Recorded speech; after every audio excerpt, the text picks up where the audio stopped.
You ask Tiger to solve. This deals with linear equations with one unknown. The final result is j equals -1. Let's solve it step by step. Simplify the expression. Expand the parentheses. Multiply the coefficients. Simplify the arithmetic.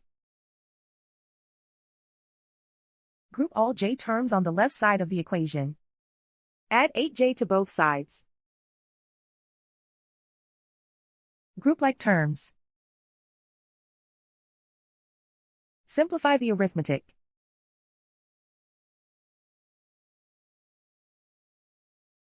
Group all constants on the right side of the equation. Add 2 to both sides.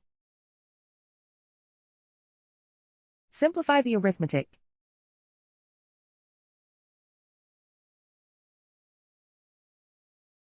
Isolate the j. Divide both sides by -2.